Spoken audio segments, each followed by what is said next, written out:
Now, it's time for the Anchormen Podcast with Dan Ball and Riley Lewis. Hey, everybody. Welcome in another edition of the Anchormen Podcast here on the One America News Network. I'm Dan Ball alongside my pal, Riley Lewis. We've got our respective talk shows, obviously, blah, blah, blah, blah. Respective talk shows on OAN, yada, yada, yada. We don't talk about the talk shows tonight. We get to have a little fun and do this podcast thing, which I love because we get to feature like one or two guests that you typically would see on our talk shows, but we get 5 or 6 minutes with them. Right? We can talk about 2 or 3 subjects. You never get to really understand or come to know the person that we're telling you is the expert in this field or their story or whatever. You don't know. Who is it? What's their background? This is where you can come every Friday night and figure that out because we introduce you to people. By the way, you left me high and dry last week. You were in Cabo partying. I did. I'm sorry about that. That's okay. It was amazing, though. Me and Carrie Lake and Yeah, independent reporter Ben Berquam had a great discussion about journalism, whether it's dead or not. Check that episode out, by the way. It is, but it's not. You have to watch the episode. It's just different now. Right. It's Legacy mainstream journalism is dead and good. They suck. But independent and citizen journalists are alive and thriving and telling you the truth. So anyway, that was last week. How was the trip before we get into our first guest tonight? Amazing, in a word. I was there for a wedding. Mm-hmm. Your brothers? Yes. I heard they crowned you the king of Cabo. What'd you do in Mexico? Did it come home with you or did you leave it there? What happens in Cabo stays in Cabo. I'm not at liberty to discuss it any further. Nurse! He needs a checkup. Sure. No, it was amazing, man. It's like San Diego, but maybe even a little better. Shut your mouth. I'm just saying, it's amazing. The beaches, the hotel. The beaches are nicer. They're sandier. And the water, it was like bath water, 80 degrees. You go out snorkeling and you can see there's total visibility. Right. San Diego, it's crashing, it's colder, and it's dirtier. You can't see. You know, that's because we got the Tijuana crap coming over all the time, too. We do, which is hurting our seals, which I'll get to with some of our guests tonight because this whole episode, we're gearing around our veterans. We got 2 amazing guests coming up tonight, so stick around for the next 50-some minutes. Should we get to the first one? I think so. Let's go. Let's get him on. Please. So if you were watching the news cycle this week, you know if you're a supporter of the cannabis, POTUS 45, 46, and 47, DJT, Donald J. Trump, made good on another campaign promise, right? He talked about this in the 16 campaign, couldn't get it done with all the roadblocks. He probably would have done it in the 2020 term if that would have went the right way. But anywho... He said eventually, and he did it this week, that he was going to reclassify cannabis so that we could use it medically for research, for our veterans, for our cancer patients, for all sorts of applications. And again, he said it. He's not promoting it as recreational use. Go out and get high and have kids use it. No. He said, he goes on this issue, he's like, I think I had more people ever call me on this issue than any other issue. And I'm like, really? Over the economy? Over the border?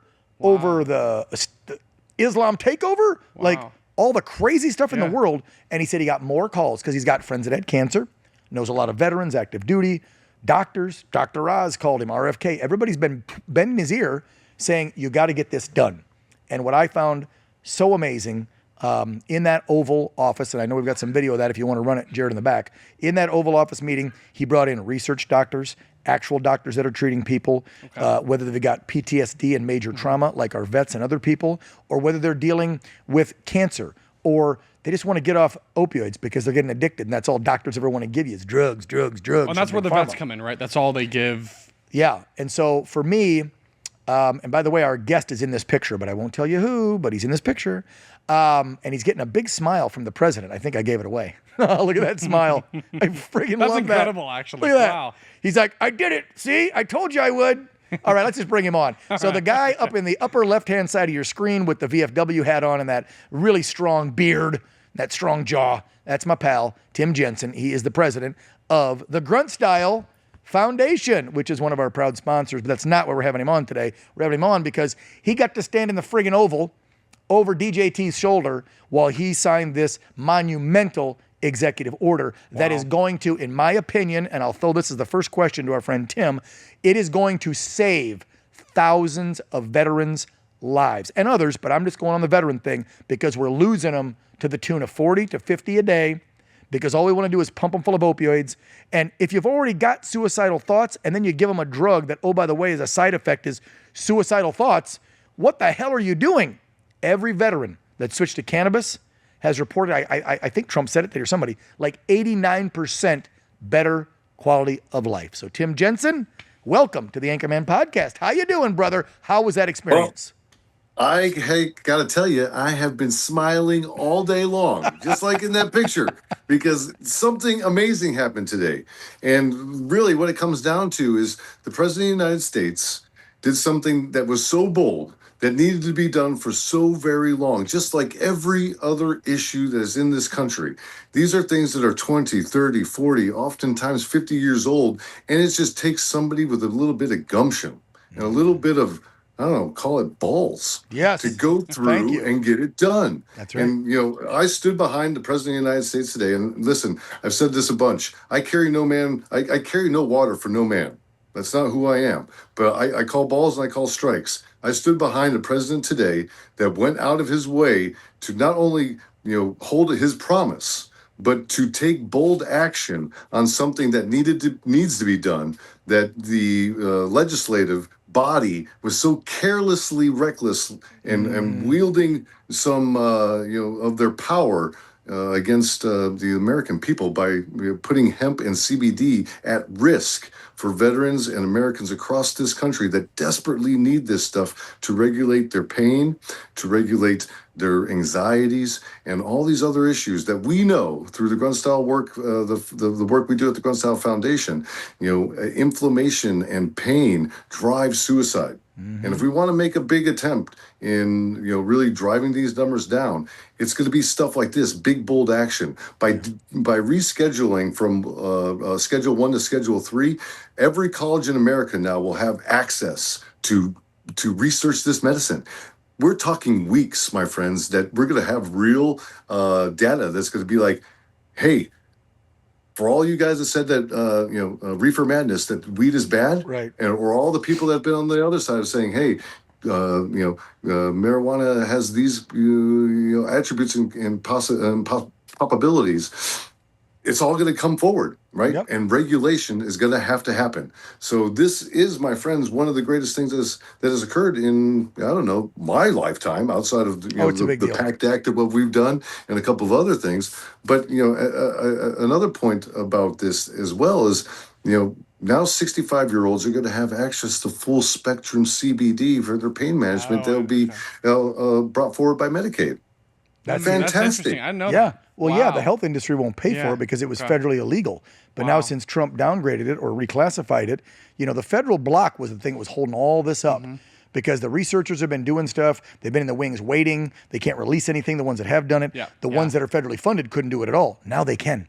That money's going to come flowing. You heard Bobby and Oz and all them today say, look, in less than a year, we're going to have an amazing, huge, big study, clinical trials.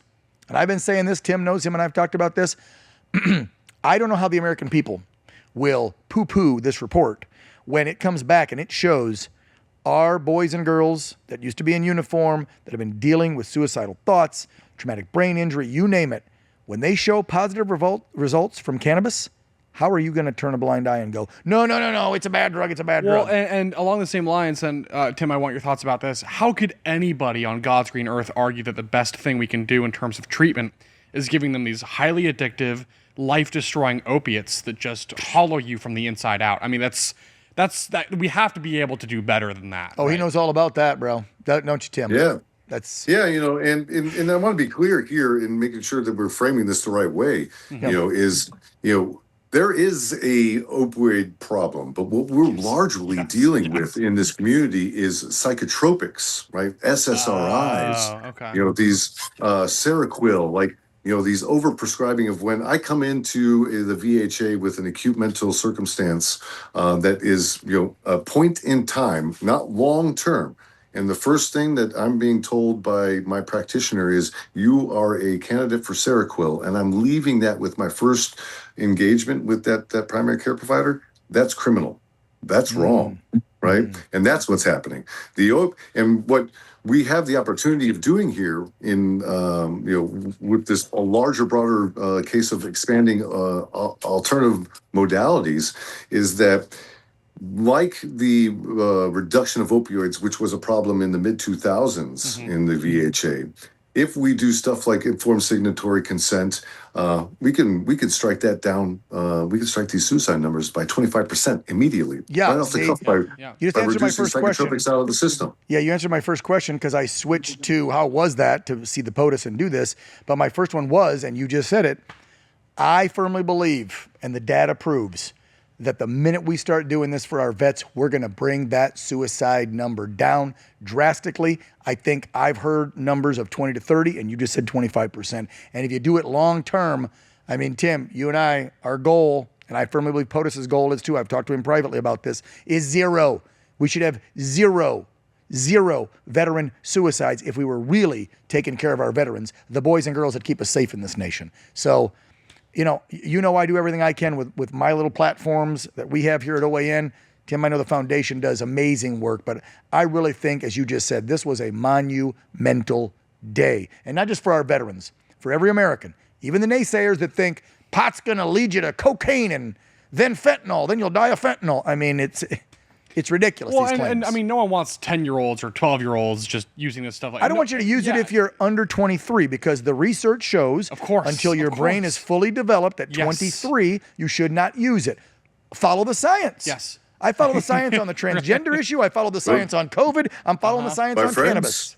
Yes, we're going to have the science here pretty soon. Thank you. That's the most crazy, like the best part of the entire thing. So like, I couldn't be more happy.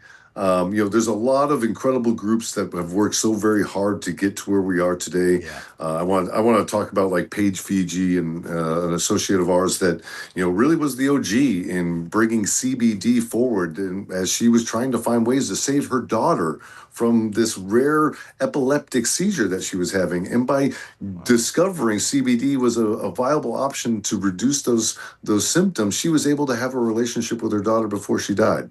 Wow. That's what we're talking about here. I've heard about that with epilepsy and really? seizures. Yes. Wow. If you use the right strain and the right dosage, right, you can actually control seizures with it. I mean, there's so many.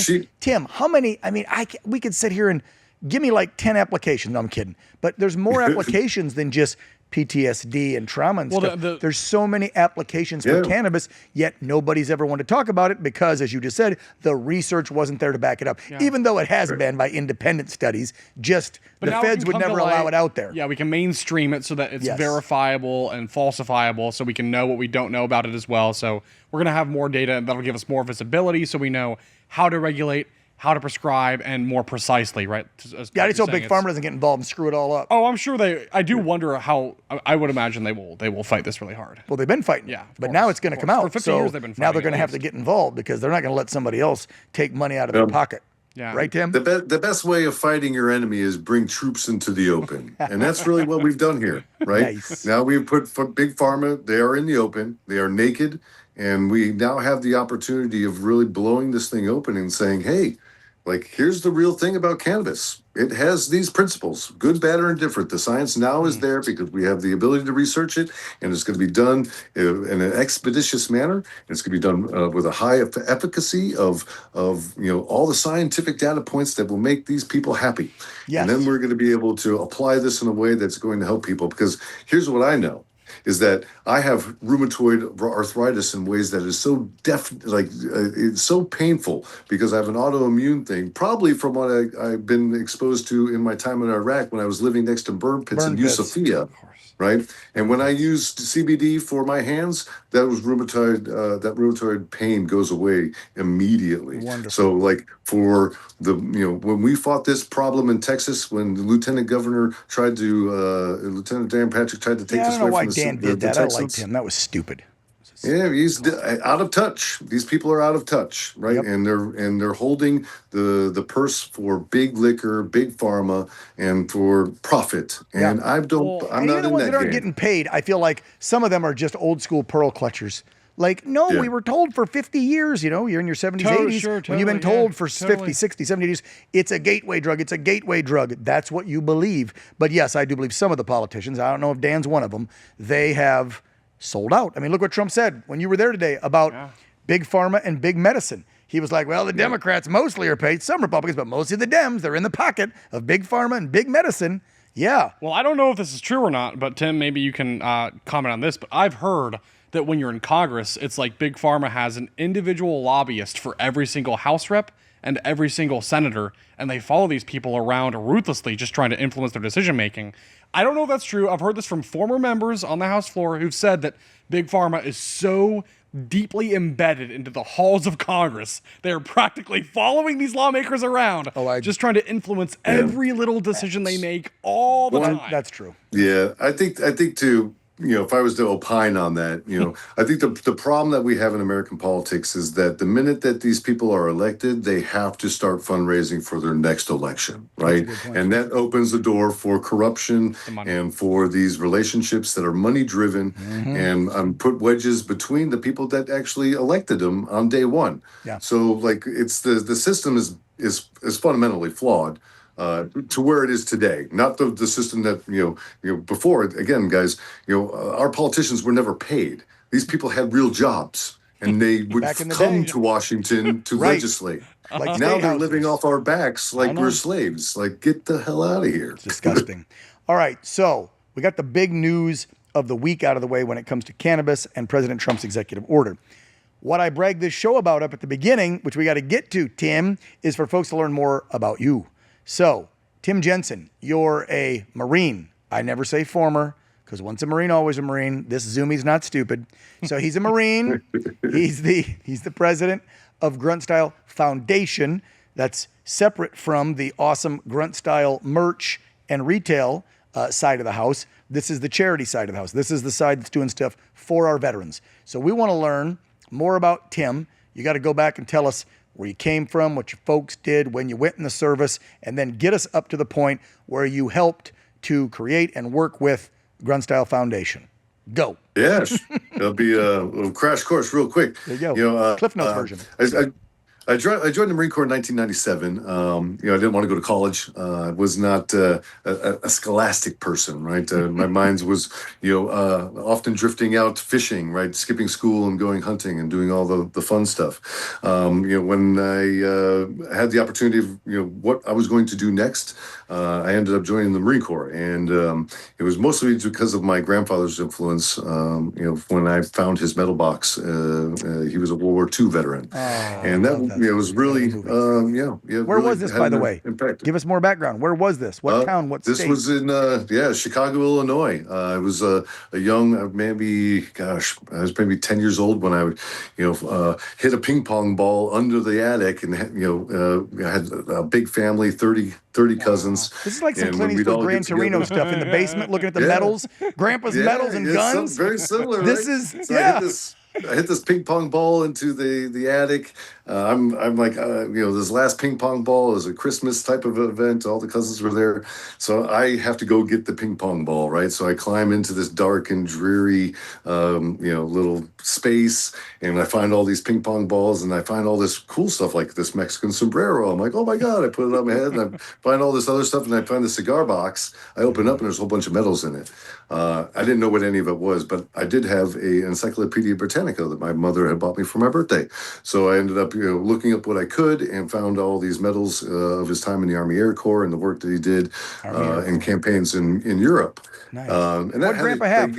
Was there Bronze Stars? Were there Purple Hearts? Were there? No. What was in there? He was just a guy that served his country. Yeah, the standard service like ribbons. Standard service. He was a draftsman, so he, not really a lot that we knew about him because of the, a lot of records were burned in Kansas City from the war, like some of those World War II files. So we didn't really know a bunch about him. And my family didn't even know they was in the military, other than my grandmother and me. After I found his medals. So I get to join the Marine Corps. My mom's like, "What are you doing?" And she's really upset, and she wants to take me up to Washington D.C. on Memorial Day before I go to boot camp. And that was pretty big for her because she's like, every guy she went to high school with died in Vietnam. So she wanted me to have that experience of, her going to the wall and seeing all those people. And that was the first time I saw my mother really cry for something that I didn't do, that I wasn't the cause of. And, that another impact moment for me. I ended up going to the Marine Corps, do 4 years there, go back to Chicago after my, nothing really happened, right? The 97 to 2001, not a lot happening. Kosovo happened. I didn't go on that float. And then September 11th happened. I was a union carpenter in the city of Chicago.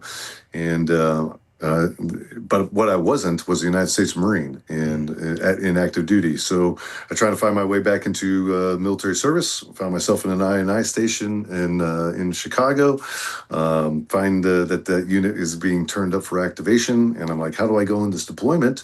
And they're like, well, you have to be an infantry guy. So I'm like, well, I'm not infantry. So he OJT'd me into an infantry unit or infantry training, and I led a squad of Marines into combat in 2004, 2005 in the Triangle of Death. Wow. And fought in Fallujah, Battle of Fallujah, and a whole bunch of other cool things I did over there.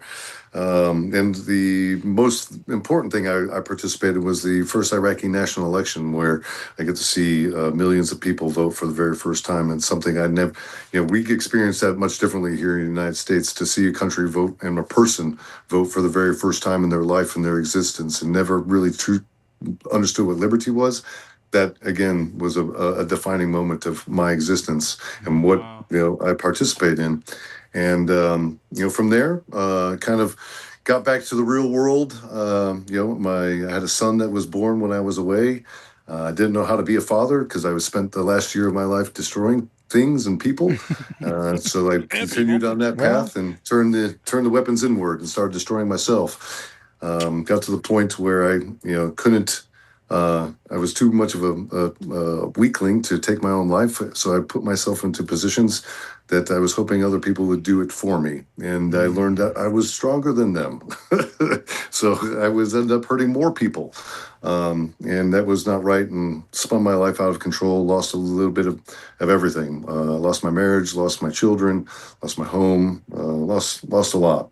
Wow. And then I found grunt style. I went to college, got a degree, quit my job in the union, started a couple businesses that didn't do anything. What was the degree in? What'd you go after? What was the degree in? I got a degree in game theory and design. Wow. Yeah, really? So video games. Make video games. All right. All right. That's different. And it's good, kind of fun, right? I apply a lot of that stuff. So you got the degree and you tried some smaller businesses, startups didn't quite work. When did you find grunt style? And where were they at in their journey of building? Because did they start with the foundation, or did they start with the merch first? Give us that when you met and what they were doing. Yeah, they started with the merch first. I had to find a job because my wife said that the jobs I had wasn't making money. And that's a problem. That's a big problem, right? Yeah. So I'm looking for all these places, and I finally get something at Grunt Style. I go for an interview. They hadn't even made $1 million at this point, right? They're just really starting to build a team. And I ended up... What year was that, Tim? That was 2013. Okay, so 12 years ago. Okay. Yeah, and January 2013, I was the 5th member of the team. Came in folding T-shirts, and from there, I just saw opportunity, and doing what Tim does, I just ran with it. And now I am the co-owner, chief brand officer. Built an incredible brand over the years with some incredible people. Yes, you did. And now we have the Grunt Style Foundation, which has been, the next evolution of, some of the work that I find to be my most passionate, my most favorite. And I do that with my very good friend and my ride or die, Mr. Will Wisner, who's the executive director of the foundation. And we do a lot of cool stuff, like finding ourselves in the fight for the PACT Act and correcting some wrongs that have occurred there, as well as finding ourselves in this cannabis fight over the course of many states, many years, and culminating in an incredible executive order decision with the President of the United States today. So I think that it's been a fun journey. I never would have expected that, Tim Jensen at 22 years old, trying to figure out life, would be where I am today at 47, leading the largest patriotic apparel brand in the country and making some substantial impacts with our foundation. It's huge. It's huge. It's one of the biggest. It's big. It's one of the best. It's big. It's huge. This guy's huge. And by the way, if people want to get the merch, where do they go? Is there an online shop? Where can people find these? Yeah, you go to gruntstyle.com. You can find great products like what the shirt I gave the president today, the Gulf of America. You gave him a Gulf of America one? I love Damn that. right I did. Did you give him a T-shirt, a hoodie, a hat? What'd you give him? What did POTUS get? I gave him a bunch of T-shirts. I gave him a Department of War. That is a bestseller of ours. And our Shut Up Commie shirt. Oh, I wear that one all the time. Dan, Dude, people, when I wear the Shut Up Commie one, I don't care where I'm at here in California, people freaking love that shirt. They're like, I love your shirt, bro. I was in and out the other night with the Shut Up Commie on. They're like, that's a great shirt. That's right. Okay, so that was fantastic it shirt. is. It's great. Yeah, really. That was the website we just showed for the merch side of the house. Put the foundation one back up. That's a different one, right? If they want to search the foundation, or is there links? So the Grunt Style Foundation you can find at gruntstylefoundation.org. Thank you. This is where the majority of this work is happening.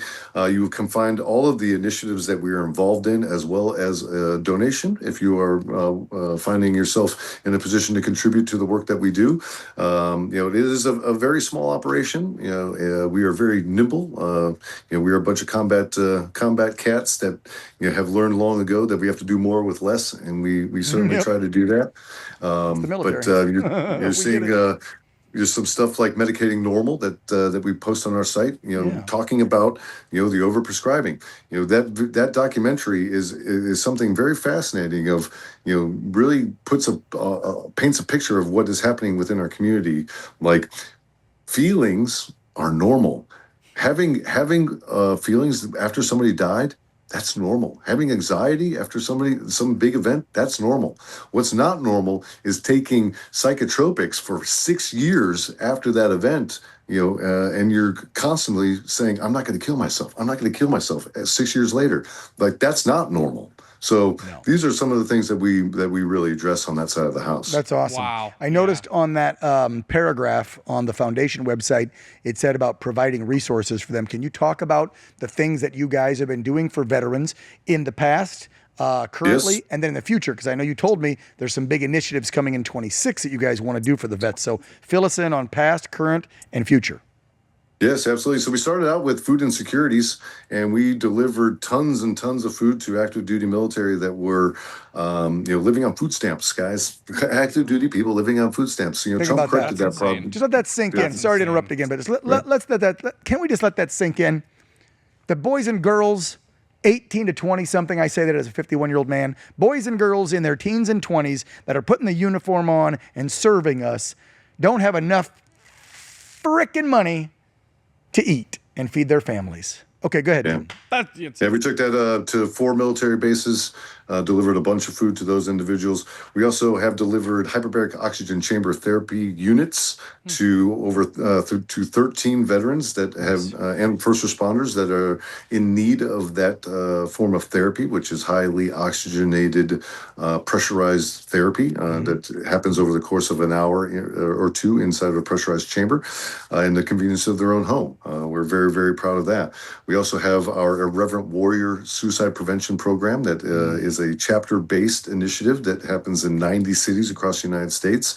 And these are a one-day event where we bring veterans out of isolation and get them to do a Silkies hike.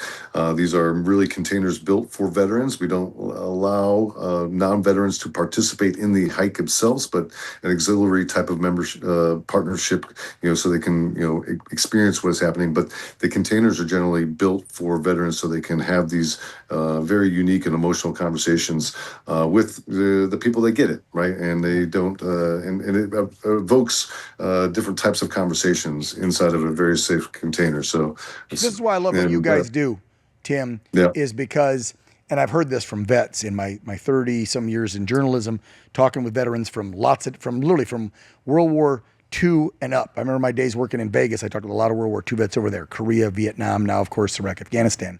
And one message was always constant. It's a lot easier for them to talk to a fellow battle buddy, even if they don't know him personally, because they know that guy or that gal's been through what they've been through. And sitting with and no offense to the VA, we had Secretary Collins on a few weeks back, and Doug's doing a good job trying to make changes to a broken system. But I'm sorry, a shrink in a white coat that's never worn the uniform or been in battle is not going to be able to provide the same advice and comfort and empathy and sympathy as a combat battle buddy that's going to sit there across from you, and Tim knows as well as anybody, and talk you off that ledge. Am I right or wrong in that? Yep. No, you're absolutely right. It's this shared experience, right? Shared experience softens the hardened edge of that veteran and creates an opportunity for them to have a different type of conversation. Right. I'm not saying that there doesn't work. The other may work, but let's just be real. And that's why I love what Grunt Style does, is because they're always trying to connect the vets, and that's the best person to talk to. And what we have coming in 2026, which we're very excited about, is our integrations, which are our new programming that we polished in 2025 that we'll be bringing forward in hopefully more cities than just we started in St. Louis. And that is a weekend event where we're bringing different modalities from sound healing to yoga to equestrian connections. So we've really perfected this. Some great programming, bringing veterans, first responders, and just people that are generally interested in alternative modalities to their own mental healing, right? Giving them the ability to do this. That's a big program they're going to be doing for next year. And then we're going to be continuing to shore up a lot of the work that we do around psychedelics and educating people more around those modalities and how their efficacy is something that we continue to see roll out through these studies. Like Cell dropped a great medical journal this week, talking about how psilocybin is through this study they've done with live rabies.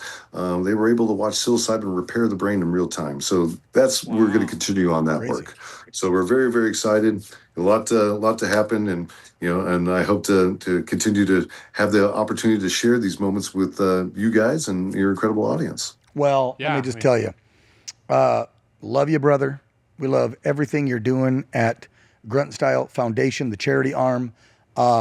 Cannot say enough thanks for helping to support OAN and this program, this podcast, being our title sponsor here for the last almost year. He's been with us almost every episode. That's crazy. Since we launched.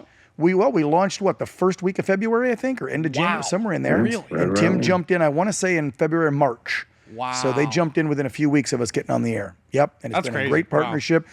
Tim confirms we're going into the new year, and so we appreciate them, because I want to continue to say this name on every episode and scream it from the rooftops, because one, they're one of the largest groups out there. They're all veterans.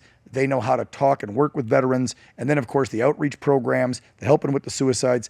And yes, to have a little fun, they've got some kick-ass merch, too. Yeah, I mean, objectively, by the way, their merch is pretty sweet. So I liked it before I even knew this guy. Get some merch. Do yourself a favor. It's Christmas time or Hanukkah time, so this is a good present, right? Yeah. Pick it up for friends and family. Well, what's great, it's not just vets like it. You didn't serve. You're a young guy. You're 26. No. You love the stuff. That's cool. He needs some more extra larges, by the way. Tim, you want to send me a box? Okay. I'll make it happen. All right, brother.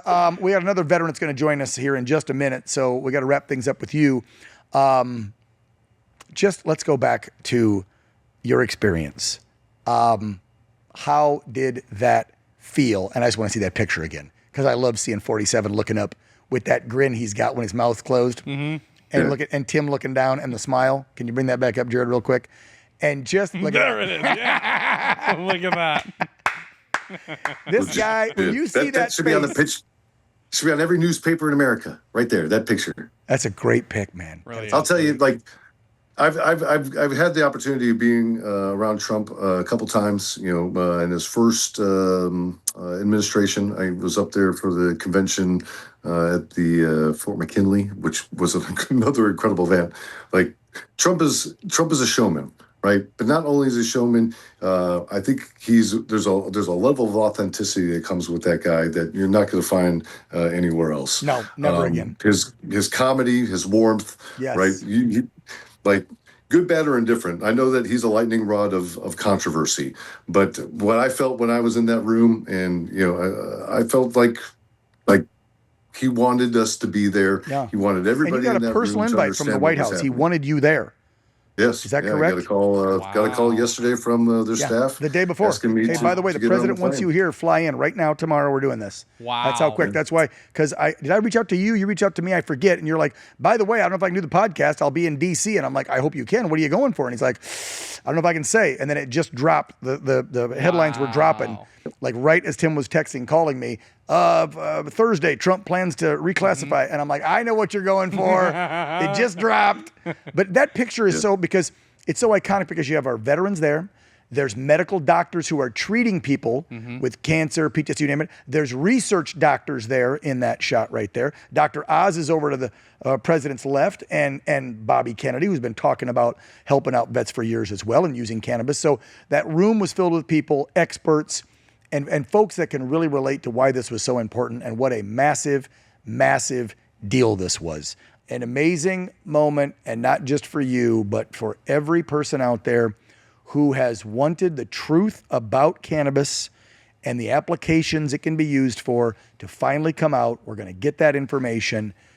This was a great day. And it's not, again, not just for our veterans hurting, not just for the cancer patients out there, because there are so many uses for this natural. It grows on the earth.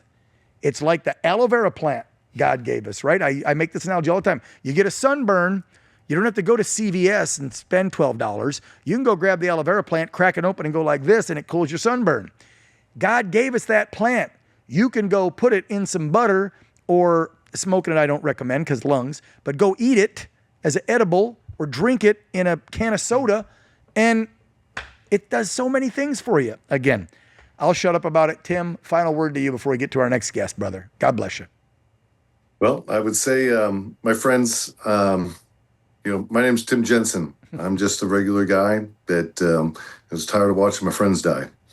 And we did something about it. You can do this too.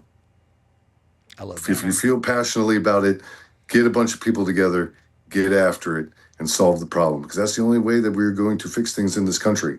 There are bold people out there like the President of the United States that's willing to take these steps. And we need more people like him to do the same. And I'm willing to get on that path, and that's what I'm here to do. And I hope that this inspires somebody else to do the same.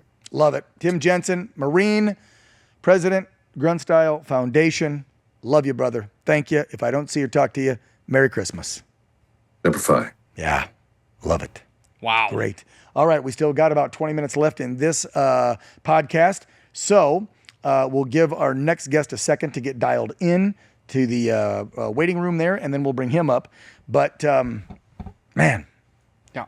I'm not joking around. I love that guy. Like, No, yeah, there's dudes out there, you go, yeah, I love that guy. No, I love that guy. Like, what he's doing for veterans, what the company does, and again, to have some fun in life, the creativity of the stuff they make, right? Because don't forget, this, when you buy this is what's fueling the foundation side of it. So when you buy the $23 shirt or hat, and they make sure, because as he said, they have a lean staff, they make sure, and I forget how many pennies of each dollar go to the foundation side. So you're helping the veterans. Yeah. That's the whole point of the merch started first, and then they went, hey, wait a minute. Let's take some of this money. We're veterans and help veterans. Then they created the foundation. And then Tim saw what great work that was doing. That's why he left the t-shirt biz and moved over to the foundation side. And now look, within 12, 13 years, he's running the place. Well, I'm just thinking about the upside here. It'll be really interesting to see what happens in the next few months, Like he said, years, as the research comes to light, as Tim said. And hopefully we do see that incredible turnaround with quality of life for veterans. And it's interesting because a lot of people talk about helping veterans, but talk is cheap, right? So it's nice to see a real win, something concrete and tangible for the people who risk everything, who put themselves in harm's way just to protect this country and to keep us safe every single day. So, I do want to hear from our next guest about that too, because I'm sure he's got thoughts being an Army vet from Czech vet, but it's just nice to stop. The time for talking is over. We have a veteran suicide crisis in this country. We have a mental health crisis. It is an epidemic. It's nationwide. And it's about darn time we take concrete action to actually address it. So thank you, President Trump, for that, and everyone in the cabinet who pushed for this. Yep. I know there's people out there going to be nervous about it. Sure, rightfully so. Sure. Can you wait? Can you wait till the research comes out? and if you believe and trust in Trump, then do you think he would do this if it was the wrong thing to do? So just hang tight. Now, our next guest, very important at this time of year, and any time of the year. I shouldn't say just this time, but especially I think during the holidays when veterans who are already struggling with their issues from war, right? Whether it's PTSD or you name it. We need to check on them. And so a buddy of mine who's been coming on the talk show, the Real America with Dan Ball talk show for several years now, is an Army vet, as you said. He started. Again, if you want something done, do it yourself. Don't wait for government. Do it. He was tired of hearing 22, 32, 44, whatever the number is, 55 veterans a day committing suicide. So he did something about it. He started a nonprofit called Check a Vet. It's pretty basic, pretty simple. Call, text, email, drive over, knock on their door, check on a vet. And with the holidays being in full swing, I thought, what a better time to bring my buddy, Michael Carmichael, on the podcast to talk about checking on our vets. Hey, brother, how you doing? Dan, thank you so much for having me. You've got an amazing guest there. Tim's a good guy, ain't he? Yes, sir. Absolutely. I love the work that he's doing. And, when you look at marijuana and veterans and why is it still a Schedule 1? It defies logic. I've seen firsthand the impact that it can have in de-stressing or calming down a veteran. So please, let's do more to sort that out. Yep. Well so said. Yeah. It'll come in like everybody said today from Oz down. It'll take a few months, but by the end of a full year, if that, we're going to have some concrete evidence that will tell the American people, you've been lied to. Big Pharma and Big Medicine's been covering it up for decades. This stuff can help people. Michael, let's back up and tell your story. It's not just Big Pharma. Go ahead, brother. Good. It's not just Big Pharma. But think about the market share that Big Tobacco and booze is going to lose. We're up against all of those. That's right. They've lobbied lobbyists. for decades. That's a great point. I always forget about booze and tobacco. They've lobbied for no cannabis approval too. That's a great point. Yeah. So cannabis has been attacked from all sides. So you've been how many people have died from cannabis? The answer is 0. Yeah, I know. I joke all the time. They'll attribute a vehicle wreck or something like that. But the answer is 0. You have to smoke like 600 joints to kill yourself. Three granules of fentanyl can kill you. No. You could smoke 3 grams of marijuana, and all you're going to do is be like, "Give me them Doritos." Like you're not going to hurt anybody if you stay home and don't operate heavy machinery in your vehicle. Right. Well, the point is we have to do something because the status quo is failing our vets. No, it's not working. Yeah, exactly. It's obviously not working. Michael, you know because you check on vets. What do you think the real number is out there? Because the government still says 22 a day or whatever. Mm-hmm. You and I have been saying at least 44, 50 a day. Is that what we're hearing? It is 44 a day. That's according to Operation Deep Dive. They found that the VA's reported math is underreported by a factor of 2.4. Wow. So you won't find the VA's number anywhere because they don't actually add up all of the years and disclose that. You have the right to know. You guys are paying for these programs. The VA's number is 140,435 since 9/11. Oh my goodness. Wow. So if we do the math, and we lost just over 7,000 veterans in the 24-year-long war on terror. Just over 7,000 service members. Let me correct myself. And are those service members primarily from the Iraq and Afghanistan wars? These aren't Vietnam vets doing it, correct? No. So in the global war on terror, right. Let's be clear. In the global war on terror, we have just lost over 7,000.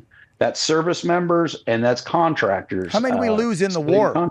How many did we lose in Iraq and Afghanistan? That's how many we lost. Okay.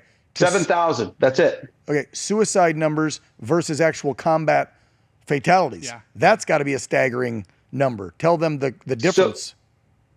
So when we do the math and factor in Operation Deep Dive, which was done by the University of Alabama, Duke, and the American Warrior Partnership, multiply 2.4 times 140,000.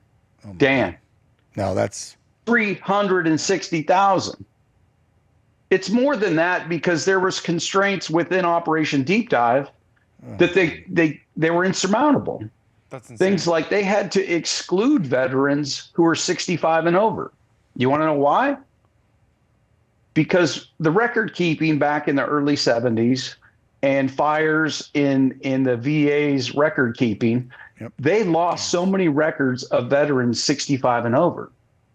So the question is, what portion of veterans 65 and over, what portion of the veteran suicide count do they have? Yeah. What's the percentage? We'll never know. You know, Michael, isn't Over it, 30.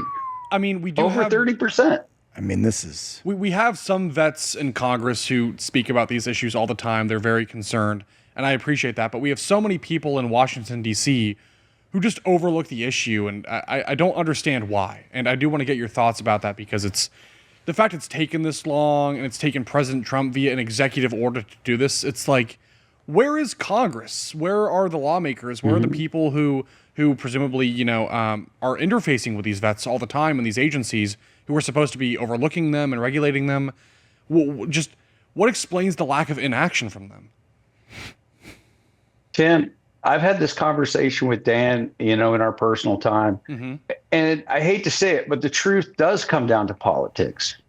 It comes down to, is this a left or a right issue? It should be all of our issues. Amen. Yeah, Amen. yeah, you think so? But it's not. Yeah. In spite of me, Dan, other organizations calling out the left, I have never turned down an interview, not one. I literally did the Lake Erie Gazette on the same day I've done Fox News. Wow. Because maybe one of those people need to hear the message that we got. Yeah, you might save one vet, you might save 1,000 vets if you're on Fox with their audience or in your local little newspaper. And that's what I love about this guy. He will bend over backwards to talk to one vet or 1,000,000 vets. Michael, on this show, different than the talk show, we always want to know about our guest more. And so can you back up? Yeah, I know you got to get personal now, brother. Just for 2-3 minutes. Give us the Cliff Note version. Yeah. Tell folks where you're born and raised and when you went in the Army, what you did in the Army, and then we'll get up to when you created Check a Vet. There's my report card behind me. That's my retirement flag. But born and raised in Helena, Montana. Ooh. Montana is the worst state in the nation for veteran suicide. We just spent a month out there trying to make a difference. And as we looked around over Veterans Day, we were the only nonprofit actively engaged in veteran suicide prevention. So born and raised in Helena, Montana, joined the National Guard at 17 after my best friends joined. I didn't want to be without them on our last summer of freedom. So the three of us spent the last summer of freedom in basic training in 1989. Wow. Okay. I'm not from a military family at all. But when Desert Storm broke out a year later, I was a student at Montana State University in the Montana National Guard, in absolute zero danger of being deployed to war at that point in time. But inside, I felt like it was my turn to step up and do my part for America. So against, it crushed my family. I didn't talk to anybody before I did it. I made my decision and then executed it. Wow. I went active duty and then went from, how's this for a culture shock? Helena, Montana, Mannheim, Germany, Saudi Arabia for the war. Yeah. I say Saudi Arabia is like the additive inverse of Montana, right? Yeah. Flat, hot, mountainous, cold. So I joined and I was a tanker. I was an armor crew member, and I did my first 4 years as that. But in the early 90s, when we ran out of money, the Army was running out of money after Desert Storm. I remember in the 90s, they were shutting bases down when Clinton came in and kicking us out. I remember.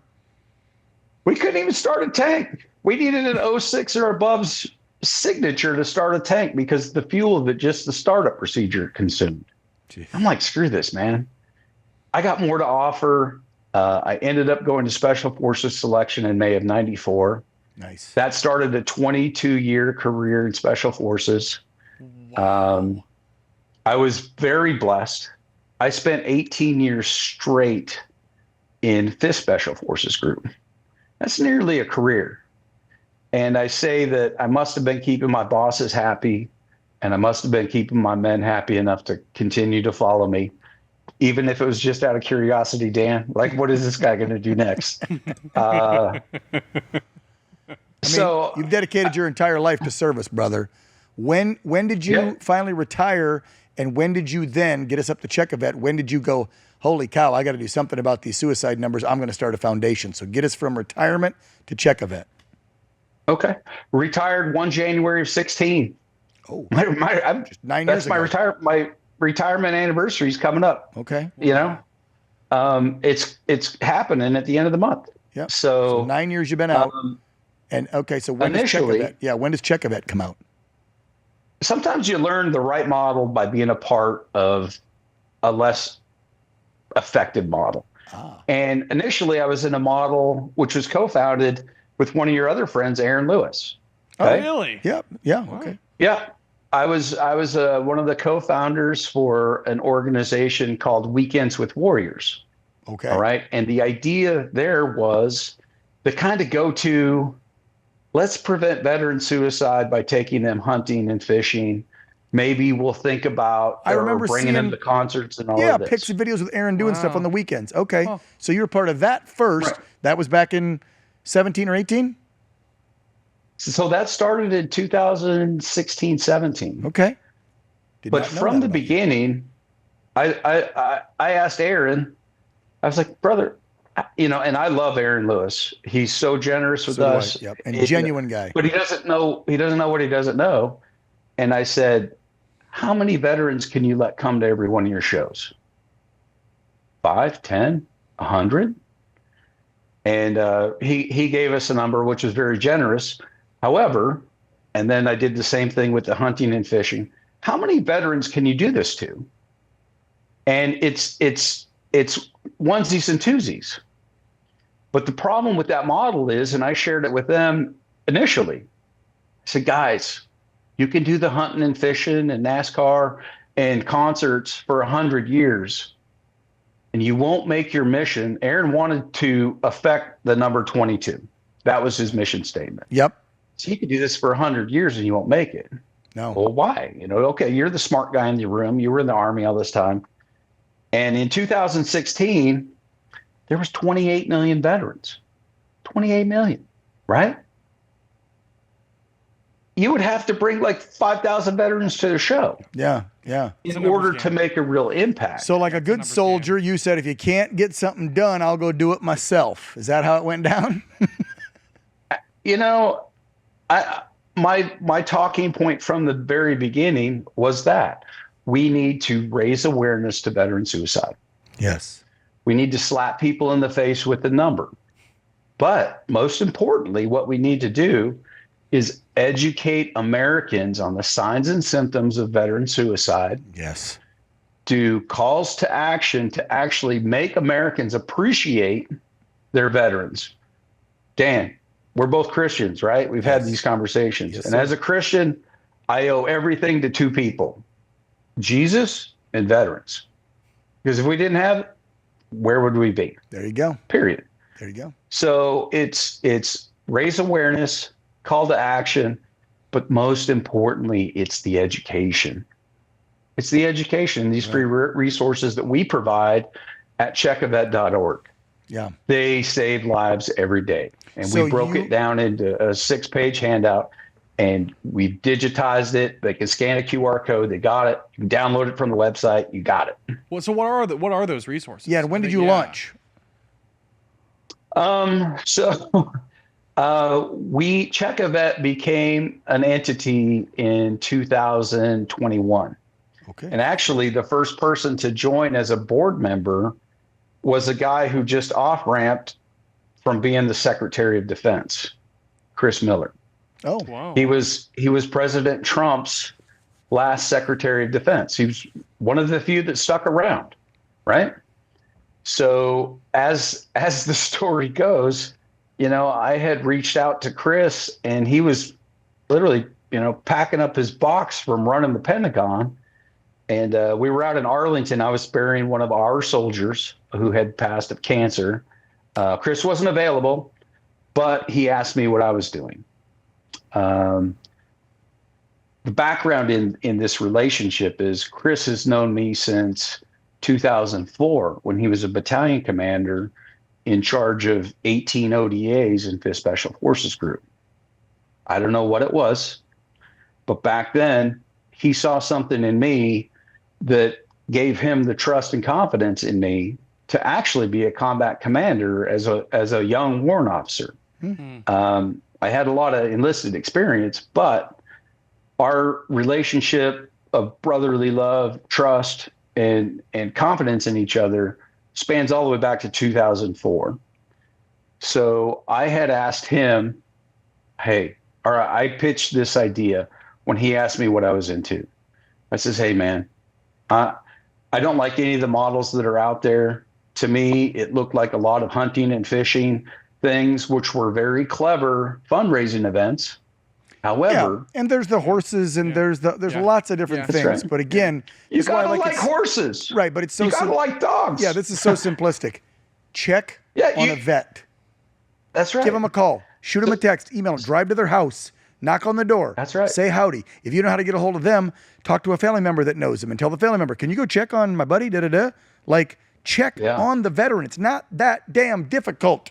We're running up on an hour here, brother. I'm almost time. Man, you and Tim just chewed this hour up. This was awesome. But I want folks to help you out with this mission because we're going to get this 44 number down to at least single digits in our lifetime. Damn it. I know we're going to do it. We're going to do it. So if folks want to learn more about Check a Vet, Michael Carmichael, where do they go? How do they do so? Donate, learn more.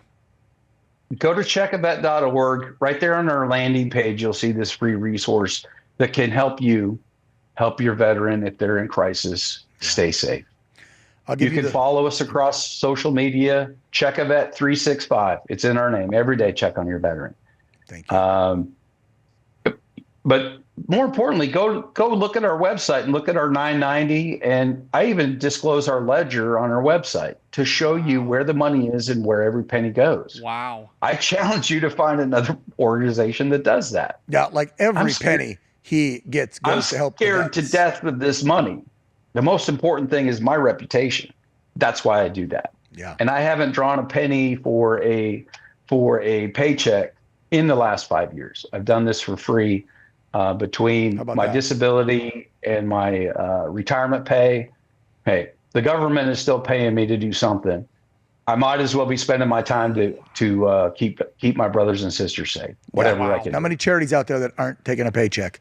Yep. He's not taking a paycheck. Kind of like our amazing Donald J. Trump, the president, not taking the paycheck, donating it a lot to veterans. Michael, God bless you. With less than a minute left, it's the holiday season. Just put that message out there for the American people to check on their vets, especially now. I know we always harp on 365 because you should be doing it, not just on Veterans Day, but especially right now, the holiday season. Guys and gals that serve that are having issues, are feeling down, especially not with their family or they lost battle buddies. This is the time you really got to check on them. Final word to you, my friend. America, you got a week. You have 1 week. This is the time to incorporate your veteran in your Christmas plans.